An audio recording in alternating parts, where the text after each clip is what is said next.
for his first trip inside the octagon. Here is David Tank Abbott against John Matua. Time to get it on! Here we go! Tank Abbott and Matua. Abbott quickly takes Matua down to the ground. Matua back up. Oh. Tank Abbott with the right hand. Matua's taking some vicious shots to the head. And that is it. It's over. Oh my, his legs are shaking. If you look at the tape, our thoughts are with John Matua right now.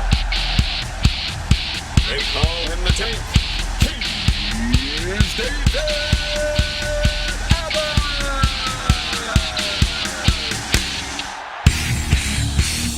The UFC's first ever bona fide bad guy.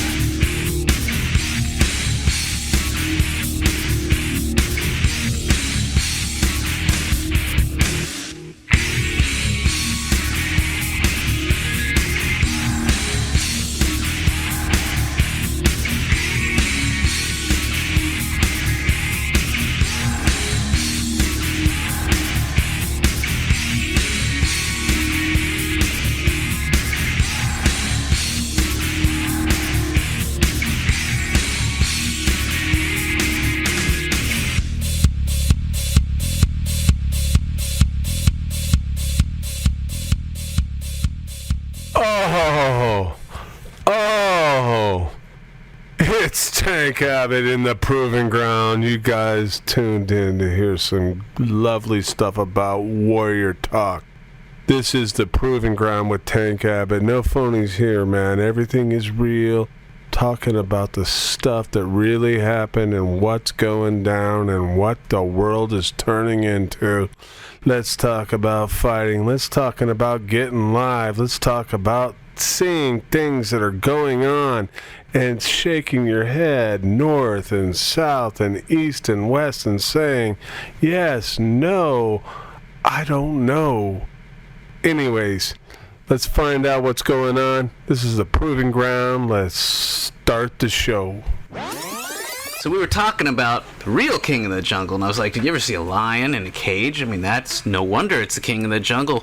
No one's fucking up that thing. It's solid muscle. It's a big cat with claws and teeth, and it's ferocious as fuck. But you said... Elephant. That's right. Elephant. King, bull, elephant will absolutely slaughter a lion, and lions know that. And lions don't pick a fight with the king, the true king of the jungle. That's why I have a pachyderm on my calf. Ah. Yes. And they have a memory that never forgets. Well, you know what? I absolutely, like I'm some zoologist or something. But at the end of the day... I think you are. Yes. But at the end of the day... You watched Animal Planet. Yeah. You watch Animal Planet? I watch You're everything. Zoologist. I think I'm going to take a zoologist exam. I read a lot of health magazines, so I think I'm going to take the MCAP and see how that works. But, The lion might be smart enough that if it took an ass whipping, would come back with its, what do they call it? The pad. Pride. The pride. Take Zoologist. out... See? You're a fucking zoologist. Yes. And take out one of the children of the elephant. I have actually seen that. I'll tell you this.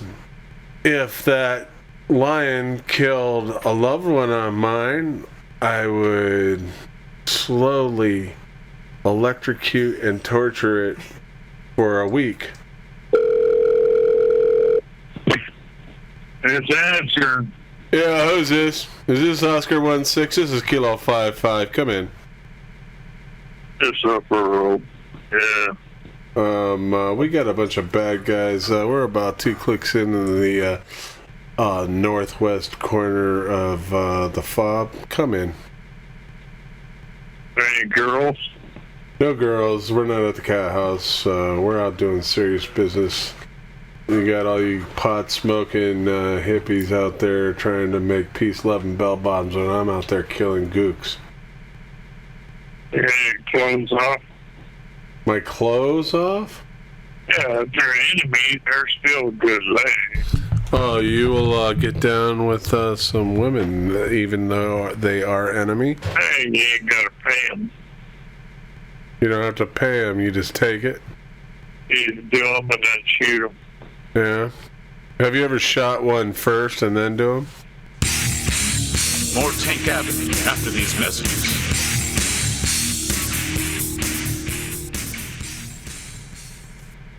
Oh, yeah. All right, everybody. You're sitting around thinking about how come I can't lift as much as I think I can lift. Well, let me tell you something. I like to have a good time. I like to party, and I'm not exactly the guy that runs around and eats a balanced diet and does everything. So I developed Tank Power Powder that is unbelievable. I took all of the supplements that I've tried over the years, none of them steroids, by the way. They're like protein powders and everything else. I mixed them all together, a little bit of this, a little bit of that, da-da-da-da-da, da-da-da-da-da. Anyways, I mixed it all together, and I've come up with the perfect formulation with my workout, and I'm telling you, it can put you over the top. You look at your little scrawny fat ass, and you go, I could be a big fat ass. And you start eating my powder, and next thing you know, you're the guy that looks good under the bar, not some guy flexing in the mirror with his shaved legs and a bikini wax. No Shamrock bikini wax going Oh, on here. no, hell no. Shamrock is a lion, I'm an elephant. And that's just the way it is. Try my powder, try my workout system, and you too can naturally say that you're the strongest, biggest, baggest elephant in the jungle. Take it from a guy that, the only man that came a cunt hair away from throwing another fighter over the top of the octagon. The only reason why is because I didn't want to. I don't want to restart it again. I could have thrown him over the top of that fence like Barry Bonds hitting a home run, gas to the gills. Because he was going over. Well, that guy was, I can't really remember his name, but he was just so much of a phony, a wannabe, a fool. And, so take a number if you want some and get on down with your big bad self, but sometimes you run into a wall that looks a lot like me. Matua. John Matua, yeah. I've seen it many times. The only thing that was different was I got out of jail a year prior. I was in jail for the same exact thing. And I paid my debt to society, but a year later, for me, I turned myself in July 5th to do my 180 days. A year later, I fought July 14th on TV and did the same exact thing and became the toast of the town. That's how ironic and twisted this world is, but that's how it is. I'll tell you this, and this is a little known fact. I fought 3 times that night, and all 3 of the people I fought went to the hospital. And the reason why I know that is because I went to the hospital. And that's because I had a beat up hand. You're saying the only reason you went to the hospital is your my hand was swollen. They thought it was broken. And which leads into the first guy that was laughed at for wearing gloves because I was in the fighters meeting. I go, hey, can I wear these gloves? And these guys have never been in fights in their life. They don't know what gloves are. Gloves are to protect your hands, not to save somebody. And I'm fighting 3 times in one night. I mean, if you look at my hands, I got scars all over them from people's teeth and bones and everything else. And I said, can I wear these gloves? And Big John McCarthy started laughing. Oh, wear gloves? Go right ahead. And so that's where the gloves came from. They're the first gloves ever worn in the UFC. And Bob Meyerowitz, who owned the UFC at that point in time, he's some like music producer and did pay-per-views. He had really no idea about fighting, and to be honest with you, I can't fault him because no one else in that business knew what fighting was about at that point in time. They all thought it was like martial arts stuff. That's not real fighting. I snuck in the back door at Ultimate Fighting, and I showed them how it was done. And it isn't about all this politically correct BS. You're trying to hurt me, and I'm trying to hurt you, and that's what went down. Casper, Wyoming is a small town. So I was kind of like, no, I'm not going to go to the hospital. My father was with me. He goes, come on, let's just go get a hand x-ray. And I said, okay. And so Meyerowitz goes, please go get your hand x-rayed. So I went and did it, and I was fine. It was just swollen because of my gloves. And then they blow the fuck out of the area, which they did. And then we find after the trees and all that shit settled, and there was bodies all over the place. So there was about 300 of them under that tree. How many of the 300 do you think you were responsible for? I don't know. I don't care. Doesn't that upset you that you take another man's life that's trying to take yours? Everybody was celebrating because we all got a bunch of kills. We were high-fiving like it was like you won the Super Bowl back at the flight line where you reflew your aircraft and landed. Yeah. And all the gunners and everybody got out and started high-fiving, and it was great. That was like the Super Rice Bowl. Yeah, we shot the shit out of them.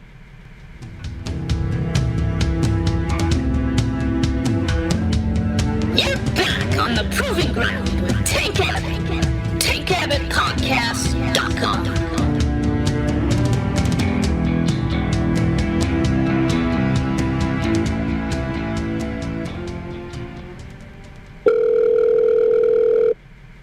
Hey, what was your review of the Republican debate? Who did you like most of all? Did you like Jeb, or who was it?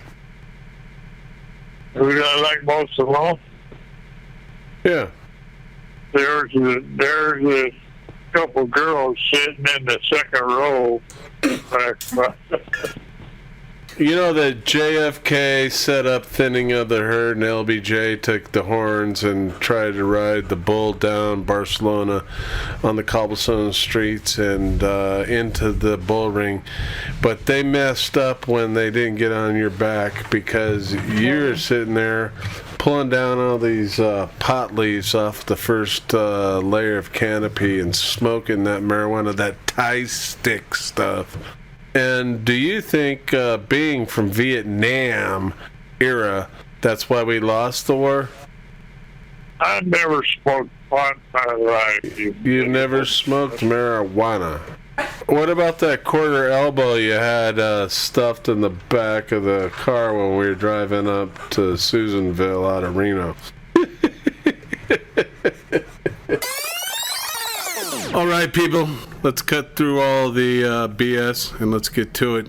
I'm very fortunate to have one of the guys that started, not only one of the guys, the guy that in my opinion, started the whole UFC.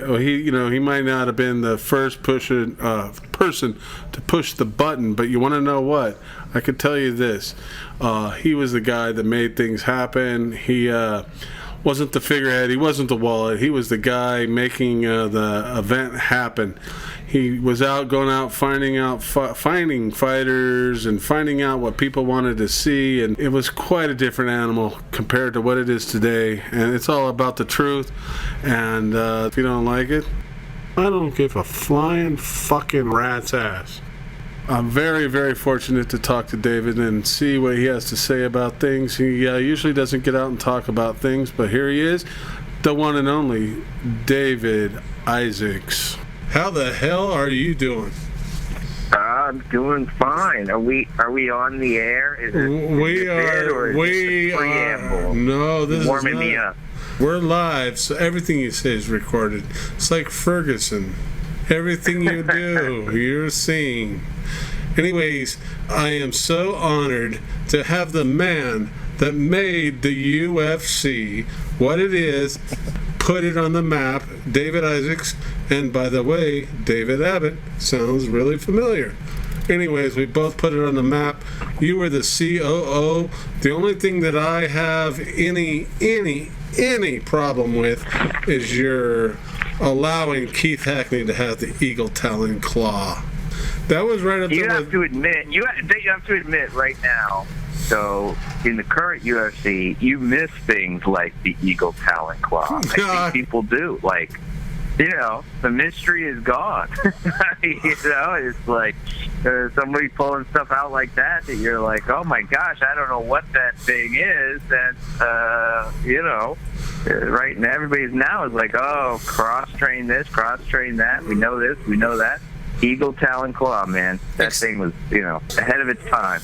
We gotta explain the fucking Talon Claw for the listeners. Oh, man, let me tell you what the Eagle Talon Claw was. Okay, now you picture Hackney. He's a really big man, and, at some point in time, I have a faint memory of him, but he had, like, long hair, so he actually looked like he had eagle feathers, and he'd put his talon up, and he'd bend his fingers, or he would bend them into a talon. But anyways, it was scary as all be tell. Come to think of it, he should have been wearing like a red glove or something. Yes. A red golfer's glove. Yes. Would have been brilliant. Also, a little known thing is that David Isaacs here was very instrumental with David Hasselhoff in his pay-per-view. Hasselhoff? That was true. I was instrumental in that. That was a terrible mistake, though. No, but hold on. I have to step on you for a second. Hold on. This is a true statement. David Isaacs, for lack of a better word, I'll be like Donald Trump. He was in bed with Meyerowitz. Okay? So he does... Hey! So here he is. And he sets up a David Hasselhoff pay-per-view. Right? I'm saying not a bad idea. Yeah, I like it. I'm in. Remember at the time. Yes, I know where I'm David. I know where I'm going. The most popular show. I'm saying in the background, people might not recognize today. But at that time, Baywatch was sort of a phenomenon. I'm not throwing you under the bus by any means. I know. Hey, so guess what happens? What happened at that pay-per-view event? O.J. Simpson.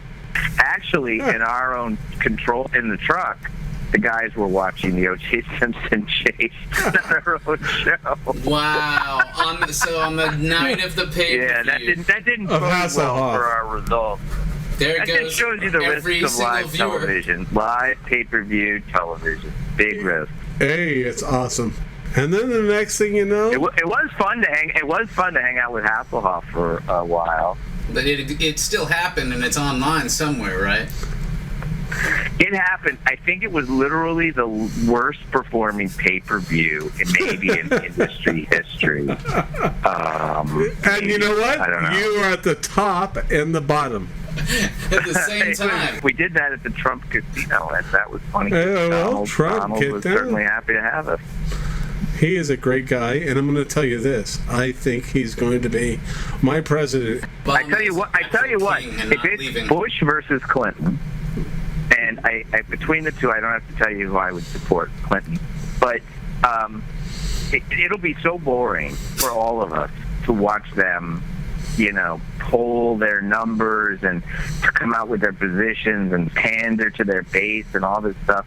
And Trump is, honestly, he's like a breath of fresh air. He's just out of his mind and saying whatever he wants. Yes, and I think people are just like, thank goodness someone isn't prepping for weeks for this debate. If those guys prepped for all this debate, like everybody says, they all were terrible Trump showed up right before, walked off his plane, walked off. I mean, you got to give the guy credit. I don't like what he says, but I think the way he says it is remarkable. He's a charismatic guy. David Abbott, as you know, I've always drawn to charismatic characters. Hey, can I ask you this question? Can you do any worse than what's in the White House right now?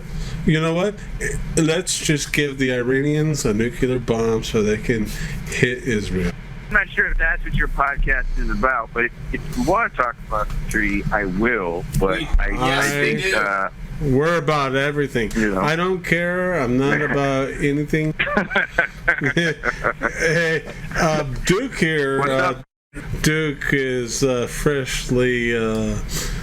I think there are some really serious debate about how you deal with a regime like Iran. What I don't like, Frank, myself personally, about the debate here in the United States and with Netanyahu in Israel is people who have never read the treaty and who don't know that much about, actually how the verification process works or don't work in it, giving these opinions as though they are experts in the field of, nuclear proliferation. Well, and I honestly feel like we all have to kind of go, okay, I think it's tough to swallow. And I'm not saying, I think people can disagree on that. I really believe that. But I don't think simply coming out and saying, geez, before you've even read the thing, before you understand what it has, no matter what anybody who knows anything about that thing says about it, I'm absolutely against it. It's going to give these guys the bomb. I don't think that's really a reasonable position to take. And I think it fits in with our whole political system of political discourse now where, people have a sort of opinion that no matter what the facts are and no matter what they should learn along the way, they have an opinion that they're not going to change. And I think that's why part of the reason our country is so polarized. But I think this particular treaty has that characteristic where people are just commenting on it as though they are fucking experts in all of these issues with Iran. But they ought to read the treaty and they ought to come up with an alternative solution. And if the alternative solution is war, that's what Obama's saying. Yes, sir. Then they should say that, and they should be honest about it. The bottom line is, you're not going to talk sense into those crazy people. And they need to be... people believe that. Yeah, but they need to be dealt with.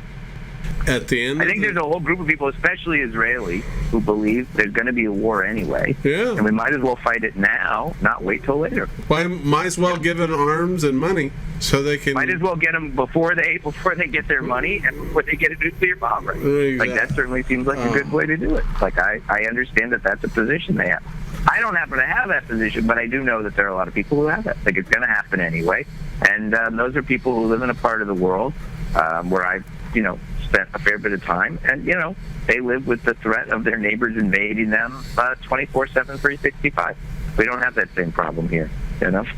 Let's talk about Art Davie.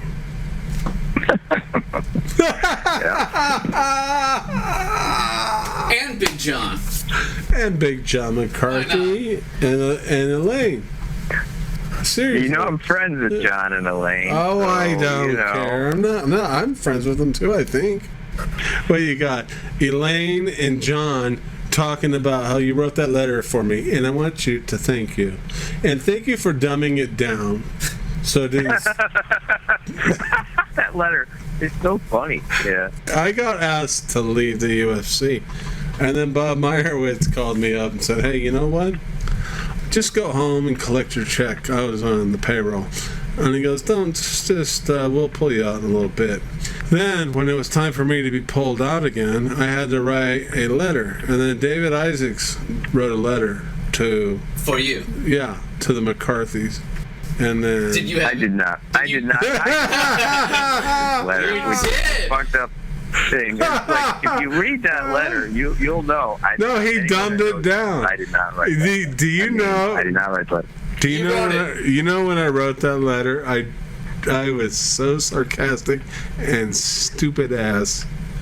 What did it say? I did write the letter. All I did was read it and went, this looks like it should be fine, and send it on. I think that's all I did. I don't even remember that. If I did, maybe you just said it directly. I'm not even sure. Yeah. But ever You know since what? then, It got- I wrote it this got letter to- for you, and that's like some major issue of some sort. But, Yeah. you Like, know, get a life. like I'm not sure they think you can write a letter. You know, I think that's it. Like they're surprised. It's not in I don't know, crayon. something. It's not in crayon. Explain more why. Exactly. Explain more why they asked you to leave and why you had to write the letter. Because I pointed my finger in John McCarthy's face, his wife, and I said, And Elaine. yeah. And And I said, get the fuck away from me or I will kill you. I tried to get in the way, but like I can't really get in the way of John at all. And he was, you know, he was so incensed. And it was out of line. There's no doubt that Abbott was out of his tree. Hey, And, wait a minute. it was- No, there's a lot of emotion going on. There was alcohol It was a lot and going on. There emotion. was a lot fired up. It was a drunken, emotional situation Yes. in the arena in Puerto Rico with Alan Goes. Or is that his name? Goes? I don't know how to say it anymore. He was fighting this guy, and I was giving fight direction to Takahashi, and Takahashi kicked his ass. So Alan Goes comes up, screams in my face, and he walks off. And I told my buddy that was sitting next to me, I said, as soon as this fight's over that was going on, when there was a break in the action, we're going to have to go say hello to Mr. Goes. That's what went down. I got up, went around the corner, and said, hello, how are you?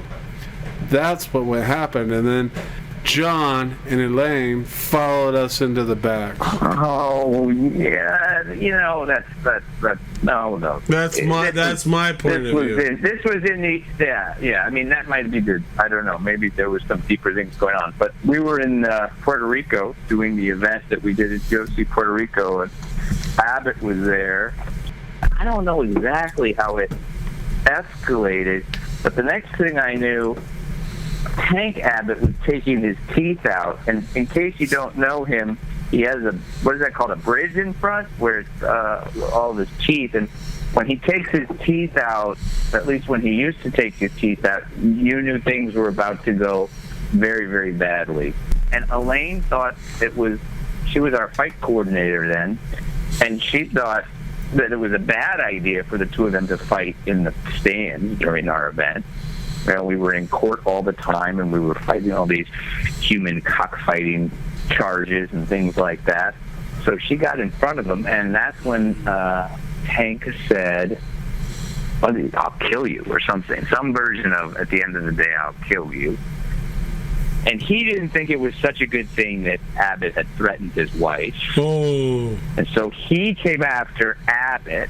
I mean, when I say I got in the way, I mean, I think I said in the way, and I think, you know, John didn't even actually notice I was there. Well, actually, he told me I should get the hell... he told me not to get in his way. But anyway, and then John and Elaine said, you know, they were, you know, he was, you know, he said, I won't referee any more fights. Yeah, I can't talk to my, you know, and you should be out of here. Wow. Oh. So we had to suspend Abbott, and, you know, his behavior had crossed the line. To get Abbott reinstated, the agreement was he was going to apologize to Elaine. He was going to send her a letter, and he did. No, you did. No, this is not true. You're screwing me up, man. So this isn't true. So then he wrote this letter and he sent it, or he sent it to me. I don't know. Maybe we forwarded it. I can't remember exactly. I think he sent it to us first. But somehow John and Elaine got it in their head that he didn't really apologize, and that David Isaacs, had actually written this letter for him. He had to dumb it. He had to dumb it down. That Abbott can't write his own sentences. And it was. But, you know, I'm horrified because I read that letter and I'm like, I can't believe anyone thinks I actually wrote that. You know, that to me, I knew that was in the back of your brain, and I want to tell you this too. I did that on purpose. Probably. I swear. I swear. That's what they think it's fine. To put this all to rest, I did write the letter, and I dumbed it down as dumb and sarcastic as you could get. Our Davey was on some kind of thing saying, get that letter and put it into like a UFC museum. Can we find it online? I do not have anything. You don't have a carbon copy of what you wrote? I bet you it did. I'm sure it did on Swift. John kept a lot of stuff. By the way, I told you I was in Long Beach the other day. Yeah, and I was wrestling. there, and I was with a guy, who knew something about fighting. And I said, this is where Abbott got his degree. And he turned to me and he said, David Abbott has a college degree? Well, David, I really don't have a college degree. My mother was going there, and I was at the daycare. So I got a honorary degree for finger painting. It did amuse me that he didn't really believe that you would have a college degree. Well, hey, you know what? To be honest with you, I can't match wits with my shadow. Woo! Woo! I am a fucking juggalo. And all you motherfuckers don't know what a juggalo is? Anyways, I want to get myself over. Will you please tell Duke and the listeners out there in this goddamn proving ground, all you motherfuckers that think you're badass fucking clown couldn't even get a stepladder to fucking buff the bottom of my fucking Ferragamos. Let me ask you this question, Mr. Isaacs. When you came and picked me up in Buffalo, New York, was that a fun time? This was like literally insanity. And yes, it was. I had entered the insane asylum, and I wasn't quite sure how I got there. I wasn't quite sure how I was going to get out. Yeah, Abbott had won his fight. He'd done well in the first tournament he was in. He didn't win it, but how come I didn't win it? Because of Anthony Macias. That was a 14-second lay, so he's fresh, and I have to fight two of the biggest men in the tournament, and he doesn't fight anybody. I wonder why it was a fight of exhaustion that went up for over 17, 18 minutes. I don't know how long it was. No wonder he had more energy than me. I wish I could have fought all my friends. Okay, go on. Yeah, maybe. I mean, there's a lot, training, altitude, but Anthony Macias. It was the beauty of the tournament format. I mean, anyway, Abbott had really, shown who he was in that, and so, we sort of thought we needed to, make sure he was, what do I want to say? He needed to be pended to a little bit. He needed a handling in Buffalo, and we were talking about it beforehand, and Art and I decided to do it together. I don't know how that in the world that came about, to be honest with you, that we did that, but Art and I thought we would do it together. And I tell you, it was one of the most important, one of the biggest moments for me personally at the UFC was coming out in that arena. We were at the Odd in Buffalo, and, we'd sold more than 10,000 seats, and they call it the pop or whatever in wrestling. I mean, when now Tank Abbott walked into that arena, I mean, it was an amazing moment to see how one night of fights had turned all of these people into Tank Abbott fans. I mean, it was a big pop. It was the real deal, and it was a very cool moment, and it was the first time I'd ever seen the audience react like that to somebody. So it was pretty fun. And then I thought during the night I might be killed, or he might do something crazy. So drunk, there were a lot of things going on at the same time. But that walking out, I still remember the feeling, actually, because it was amazing. That was the night when the lights went out, right? In Buffalo. That was when the fucking electrician wasn't out. I mean, that is some crazy stuff. That is when the UFC was really, really wild, and things were, it was a very different era, and things happened that you sort of couldn't believe really happened. And they happened on a regular basis. Abbott was a part of many of them, but like that one was like when power went out, I think we were down for 36 minutes or something like that. It was crazy.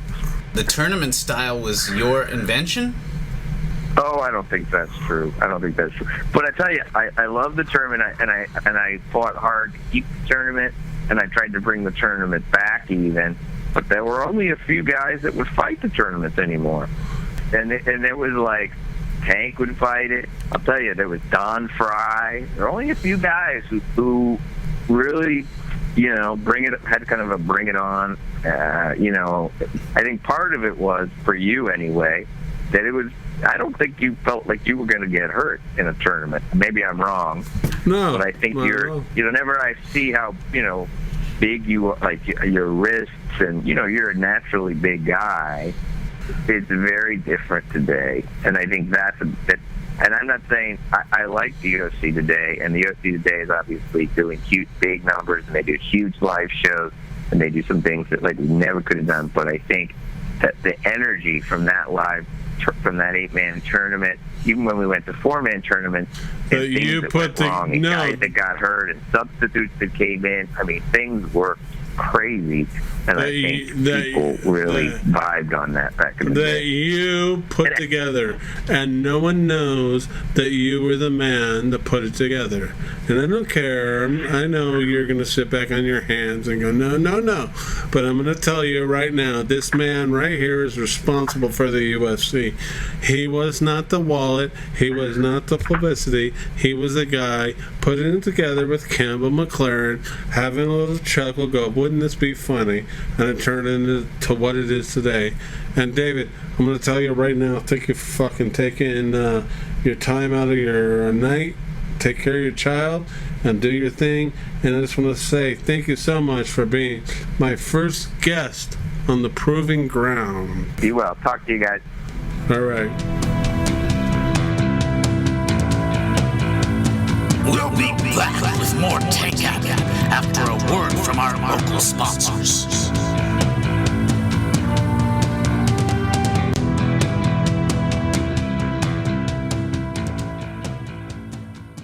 Oh, yeah! Jethro's Bloodletting, Huntington Beach, California. Jethro's is Southern California's only full-service bloodletting shop. Feeling ill? Let Jethro's cure you. Polio, leukemia, hangnails, the common cold, the acquired immune deficiency syndrome. Let Jethro's bloodletting leeches drain you of your sickness. Remember, that's Jethro's in Huntington Beach. Let us let you. That's all for now, Takeaholics. Email us your questions at takehabitpodcasts.com. Click through our banner for Amazon shopping at our website to support the show, because we're not on Podcast One Network or anything like that. We do whatever we want to do! Till next week, Takeaholics, this is the voice of Vince McMahon saying, don't bother fighting, because you ain't no fighter.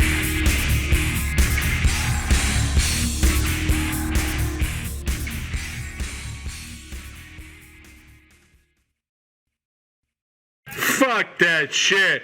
That's blue ribbon, motherfuckers.